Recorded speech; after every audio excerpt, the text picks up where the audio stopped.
ನಮಸ್ಕಾರಗಳು. ನಾವು 8ನೇ ತರಗತಿ ವಿದ್ಯಾರ್ಥಿಗಳು. ಇವಾಗ ನಿಮಗೆ ವರ್ಣಮಾಲೆ ಪರೀಕ್ಷೆಯನ್ನು ತಿಳಿಸುತ್ತೇವೆ. ನನ್ನ ಹೆಸರು ಗಗನಶ್ರೀ. ನನ್ನ ಹೆಸರು ಮಯಸರಾಂಬರ್. ನನ್ನ ಹೆಸರು ಸಿಂಧುಯ್ಯ. ನನ್ನ ಹೆಸರು ಜಹರಾಕ್ಷರ್. ವರ್ಣಮಾಲೆ ಪರಿಚಯ. ವರ್ಣಮಾಲೆಯಲ್ಲಿ ಒಟ್ಟು 49 ಅಕ್ಷರಗಳಿವೆ. ವರ್ಣಮಾಲೆ ಅಂದರೆ ಅಕ್ಷರಗಳ ಕ್ರಮಬದ್ಧ ಜೋಡಣೆಯನ್ನು ವರ್ಣಮಾಲೆಯನ್ನು ಕರೆಯುತ್ತಾರೆ. ವರ್ಣಮಾಲೆಯಲ್ಲಿ 49 ಅಕ್ಷರಗಳಿವೆ. ಅದು 3 ಭಾಗಗಳಾಗಿ ವಿಂಗಡಿಸಿದೆ. ಅದು ಸ್ವರಗಳು, ವ್ಯಂಜನಗಳು, ಯೋಗವಾಹಗಳು. ಸ್ವರಗಳೆಂದರೆ ಸ್ವತಂತ್ರವಾಗಿ ಉಚ್ಚರಿಸಲಾಗುವ ಅಕ್ಷರಗಳು. ಸ್ವರಗಳಲ್ಲಿ 2 ವಿಧ, ಅಶ್ವಸ್ವರ ಮತ್ತು ದೀರ್ಘಸ್ವರ. ಅಶ್ವಸ್ವರ ಎಂದರೆ ಒಂದು ಕಾಲದಲ್ಲಿ ಉಚ್ಚರಿಸುವ ಅಕ್ಷರಗಳನ್ನು ಅಶ್ವಸ್ವರ ಎಂದು ಕರೆಯುತ್ತಾರೆ. ಅವು ಆ, ಈ, ಉ, ಋ, ಎ, ಓ.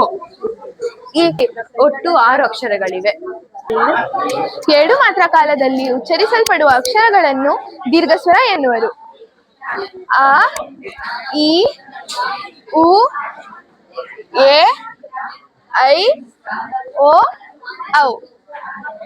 ಇವು ಒಟ್ಟು 7 ಅಕ್ಷರಗಳಿವೆ. ವ್ಯಂಜನಾಕ್ಷರಗಳು. ಸ್ವರದ ಸಹಾಯದಿಂದ ಉಚ್ಚಾರಣೆ ಮಾಡುವ ಅಕ್ಷರಗಳನ್ನು ನಾವು ವ್ಯಂಜನಾಕ್ಷರಗಳು ಎಂದು ಕರೆಯುತ್ತೇವೆ.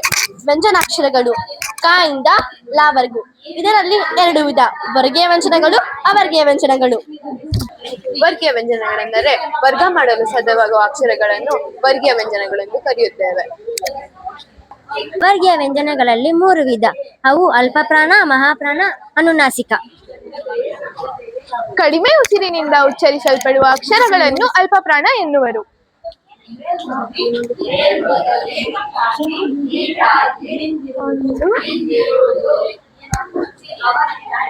1 ಮತ್ತು 3ನೇ ಸಾಲಿನಲ್ಲಿರುವ ಅಕ್ಷರಗಳನ್ನು ಅಲ್ಪಪ್ರಾಣ ಎನ್ನುವರು.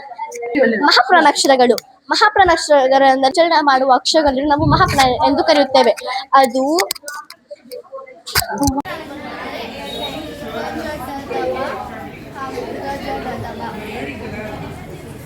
ಇವು ಒಟ್ಟು 10 ಅಕ್ಷರಗಳಿವೆ.